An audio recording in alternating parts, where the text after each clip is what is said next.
Salam damai sejahtera bagi kita semua, berjumpa kembali dengan saya di channel ini. Teman-teman, beredar di media sosial di mana ada seorang guru yang beragama Islam yang mengajarkan kepada anak-anak didik yang dia didik di sekolah tentang kebencian atau kejahatan. Wow, di sekolah-sekolah tertentu sudah mengajarkan hal-hal terkait dengan kejahatan, saudara.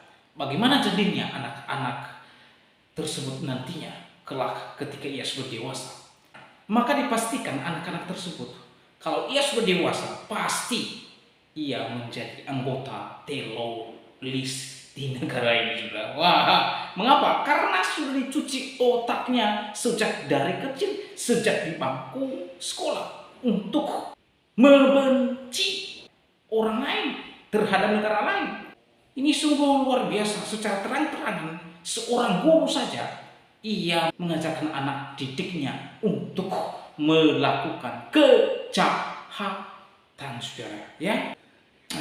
Oleh sebab itu, seperti apa videonya? Yuk simak video ini sampai selesai supaya saudara dan saya tidak gagal paham, dan budayakan tonton sampai selesai supaya para kadrun-kadrun tidak kepanasan ketika mereka melihat video ini, ya.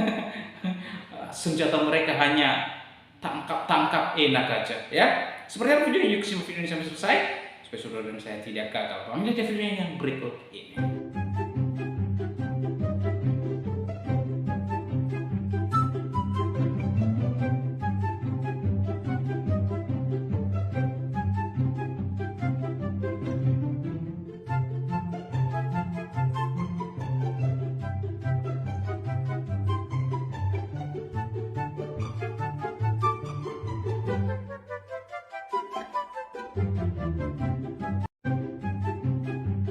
Ya, dari video itu kita bisa melihat bagaimana guru ini mengajarkan kebencian kepada para muridnya.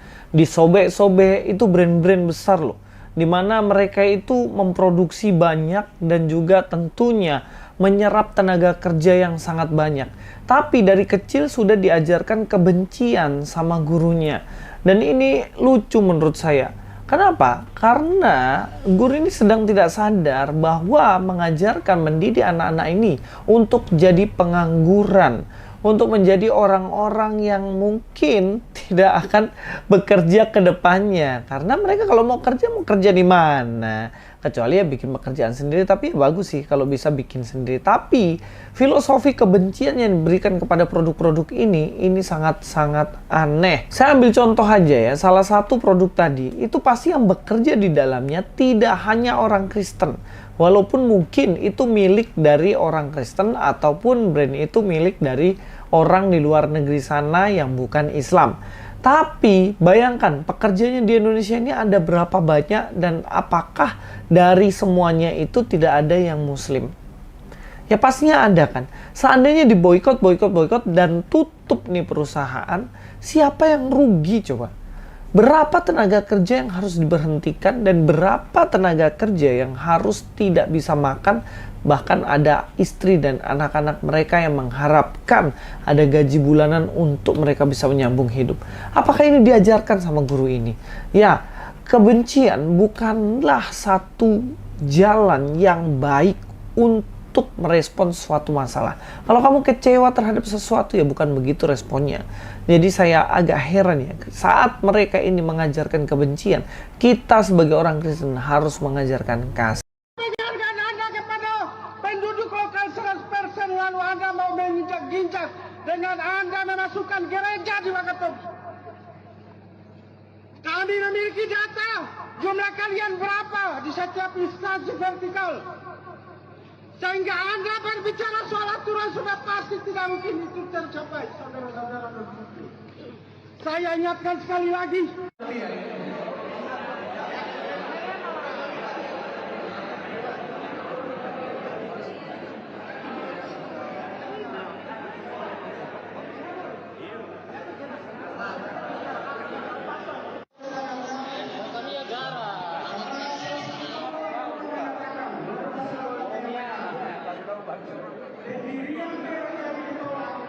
Maka perlu dipahami bahwa berkaitan dengan isi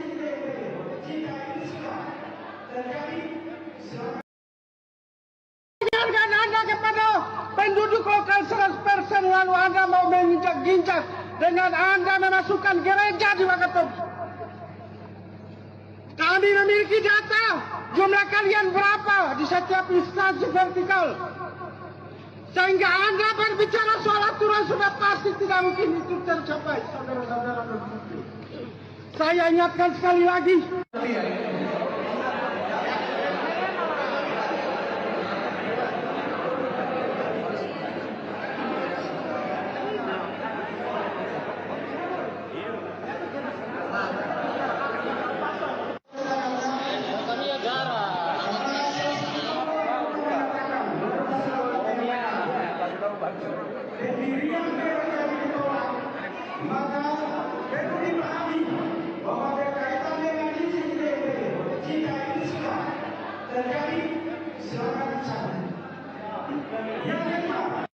Di mana Yang kita lihat di cuplikan bahwa terjadi lagi yang namanya intoleran ya.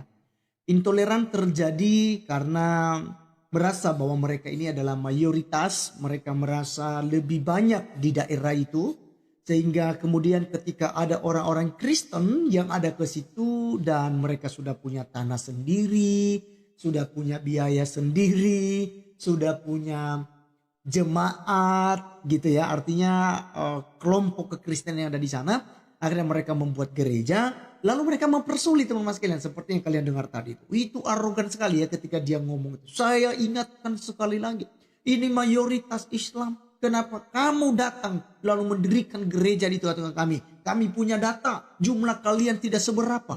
Lah kan itu bukan persoalan. Iya kan? Ketika gereja mau didirikan, itu bukan masalah Anda lebih banyak atau lebih sedikit dari orang-orang Kristen. Ini logikanya loh. Ya. Jadi kalau dikatakan selama ini yang suka mengusik agama lain itu oknum-oknum. Ini bukan oknum. Ini kelompok guys. Kelompok. Buka matanya, buka telinganya lebar-lebar itu. Ya. Sangat sadis teman-teman sekalian. Bahwa ini terus terjadi, terus terjadi, terus terjadi. Ya. Ini bukan cuma 1-2 kali. Apakah kemudian ini yang dikatakan agama damai? Agama yang menghormati, agama yang membela hak-hak orang lain, agama yang pokoknya itu paling diridhoi ya oleh sang Khalik kita, yaitu pencipta langit dan bumi. Ternyata loh sekali kalau kita mau melihat metode mereka seperti ini justru menunjukkan bahwa sebenarnya mereka tidak mengerti tentang agamanya sendiri. Ya. Jadi teman-teman sekalian, gereja didirikan, mereka kepanasan. Ya, ibadah Kristen diadakan, mereka kepanasan, kebakaran jenggot. Kalau kita melihat, ya, masjid itu berdiri dengan baik tanpa ada hambatan dari orang-orang Kristen. Ya.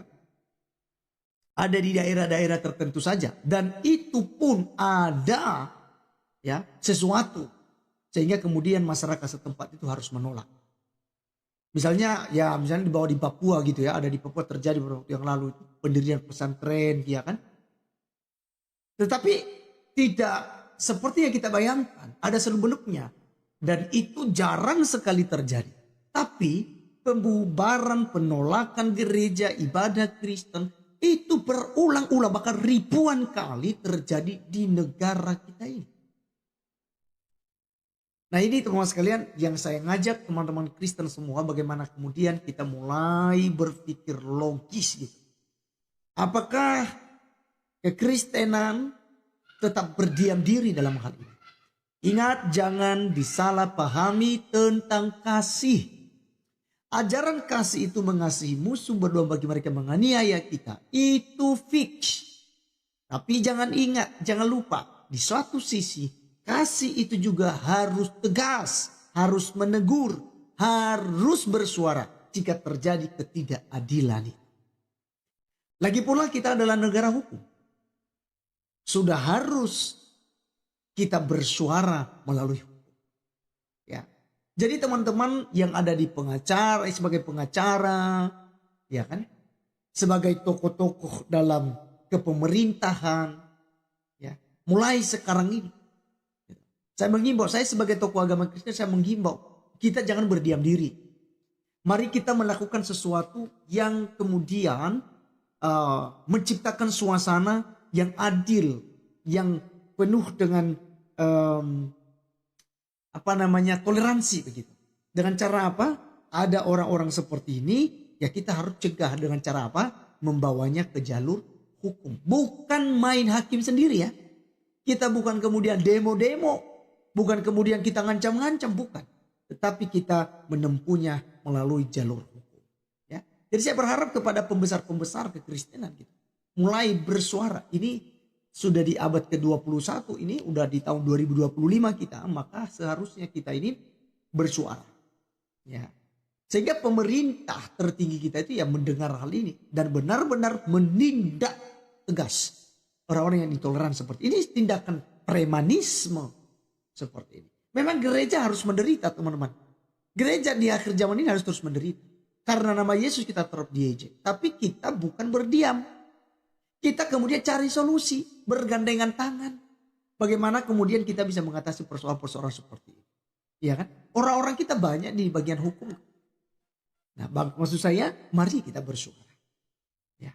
Dan jika memang di daerah situ ada orang-orang Kristen yang berpengaruh, mari gitu loh. Ya. Bersuara supaya pemerintah itu cepat menyelesaikan. Dan kita lihat tadi ya di ruangan itu, ya, mudah-mudahan ada mediasi gitu ya. Ada tabayun sehingga kemudian pendirian rumah ibadah itu terus berjalan. Karena selama ini juga seperti itu ya. Sekalipun dihalangi di awal-awal, tapi pada akhirnya tetap berdiri, tetap didukung gitu. Ya, ada juga beberapa tempat memang tetap tidak karena ikut pemerintahnya menyegel gitu. Ikut pemerintahnya itu ya dalam tindakan intoleran. Sehingga ya memang tidak bisa berdiri gereja gitu. Ya. Nah, teman-teman sekalian, kita berharap memang dalam kepemimpinan presiden kita Pak Prabowo dan juga Pak Gibran itu bisa tegas dalam hal ini sehingga kita sesama anak bangsa ini tidak merasa dijolimi, tidak merasa dianaktirikan dalam segi keagamaan, tetapi kita mendapat tempat, posisi dan juga hak yang sama ya dari republik ini. Baik teman-teman sekalian, silakan apapun komentar teman-teman semua silakan tulis di kolom komentar, itu sangat penting untuk kelanjutan dan juga banyak orang yang kemudian nantinya akan membaca dan mereka bisa sadar dengan komentar positif dari rekan-rekan sekalian. Saya Arif Gulung undur diri, sampai ketemu di video berikutnya. Tuhan Yesus memberkati. Salam. Nah, teman-teman, itulah dia video di mana orang-orang yang sungguh sangat menyedihkan dan meresahkan di bangsa ini, mereka menolak, mengusir ibadah atau bangunan ibadah agama lain. Mereka turun di lapangan, mereka demo, mereka berseru-seru, mereka membawa nama Allah mereka. Ini sangat menyedihkan, saudara. Apakah Allah mereka ini menyuruh mereka melakukan itu sehingga mereka menyeru-nyerukan nama Allah mereka? Kalau seperti itu Allah yang mereka sembah, maka saya tidak mengikuti ajaran Allah seperti itu. Karena apakah sesuatu hal yang baik kalau mengusir, mengubarkan keberadaan agama lain? Itu sesuatu hal yang indah, sesuatu hal yang damai. Bagi orang yang waras itu bukan sesuatu hal yang terpuji. Tetapi bagi mereka ketika mereka mengusir, mengubarkan gereja adalah mereka membawa nama Tuhan mereka. Ini sungguh sangat menyedihkan, saudara. Ya. Dan memang rata-rata orang-orang yang berpeci ini meresahkan, saudara. Ya, meresahkan. Ya, tapi dibiarkan di bangsa ini terjadi. Mereka seenak udil mereka seenak jidat mereka melakukan tindakan-tindakan yang sungguh sangat tidak terpuji. Dan apa yang disampaikan oleh pemilik TV Laskar Kristus, saya setuju dengan apa yang dia bilang. Ya. Oleh sebab itu, saudara, saya tidak mengulangi lagi apa yang disampaikan oleh Bro TV Laskar Kristus karena sudah jelas apa yang beliau sampaikan dalam video ini. Dan kiranya video ini menjadi pertimbangan dan referensi bagi pemerintah pusat untuk melihat ke bawah bahwa apa yang terjadi di dalam masyarakat Indonesia khususnya terkait dengan keberadaan agama Kristen. Sebenarnya umat Kristen belum bebas sepenuhnya, belum merdeka sepenuhnya di dalam menyembah Tuhan yang dia yakini. Mengapa? Ada banyak orang-orang tertentu, kelompok-kelompok tertentu yang mengatasnamakan agamanya paling damai, paling hebat, paling benar, yang melakukan tindakan-tindakan yang tidak terpuji terhadap agama Kristiani di Indonesia. Saya katakan sekali lagi bahwa agama Kristen yang ada di Indonesia belum sepenuhnya bebas merdeka di dalam membangun rumah ibadah, di dalam beribadah, karena ada oknum-oknum tertentu yang melakukan pengusiran dan pembubaran ibadah umat Kristiani. Oleh sebab itu, berkomentar di kolom komentar dan jangan panas ya para makhluk-makhluk halus yang kepanasan. Ya, terimalah kenyataan, memang itu kenyataannya. Nah, teman-teman, itulah dia video di mana ada seorang guru yang beragama Islam yang mengajarkan anak didiknya terkait dengan kebencian terhadap negara lain ya. Tadi anak-anak itu mereka merobek-robek simbol-simbol ya dari negara lain, bahan-bahan produk dari negara lain, padahal ya tidak sadar kalau mereka sedang menggunakan internet, Facebook, WhatsApp, teknologi berasal daripada negara yang mereka benci ini, saudara. Nah, teman-teman, itu sangat menyedihkan, saudara. Di mana di negara Konoha ini bebas melakukan seperti itu, ya. Dan bukannya itu, di dalam video tadi di mana ada seorang guru agama tertentu ya, dia sudah pakai jilbab dengan ini sungguh sangat yang kelihatannya rohani, padahal hatinya rohani, saudara. Ya, roh jahat yang ada di hati guru tersebut. Saya kurang tahu di mana letak atau lokasi di mana guru ini mengajar. Kalau ada kepala sekolah ya yang melihat video ini terkait dengan guru ini, harus proses, jangan dibiarkan, sekaligus dipecat aja, gak usah dikasih guru-guru seperti ini. Merusak, mencuci otak anak-anak untuk haters terhadap orang lain. Dan ada lagi baru-baru ini di mana orang-orang tertentu yang mengaku beragama, yang mengaku memiliki Tuhan, tetapi sikap hati dan tindakan mereka adalah seperti tindakan-tindakan iblis, saudara. Ya, mereka mengaku beragama, mengaku agama damai, mengaku agama toleran, mengaku agama indah, tetapi klaim-klaim itu hanya sebatas klaim saja, tidak seperti yang diklaim oleh mereka bahwa mereka memiliki, bahwa agama mereka adalah agama damai, toleran dan indah. Tapi pada faktanya tidak seperti itu. Ya, mereka membuarkan ibadah, lalu mereka mengatakan, "Oh, ini agama kami toleran, agama kami indah, agama kami ini otak sudah ditaruh di bawah dengkul, saudara." Ini orang-orang seperti ini harus dibinasakan di bangsa ini, karena mereka ini bukan manusia tetapi iblis, harus dihancurkan ya. Oleh sebab itu, saudara, bagaimana tanggapan dan pendapat saudara setelah menyaksikan videonya? Kiranya orang-orang yang tidak setuju dengan video ini jangan kencang-kencang. Oleh sebab itu, saudara, bagaimana tanggapan dan pendapat saudara setelah menyaksikan video ini? Berharap teman-teman berkomentar di kolom komentar dan kirim komentar saudara, komentar yang membangun. Demikian video saya kali ini, sampai bertemu di video saya selanjutnya. Bye-bye.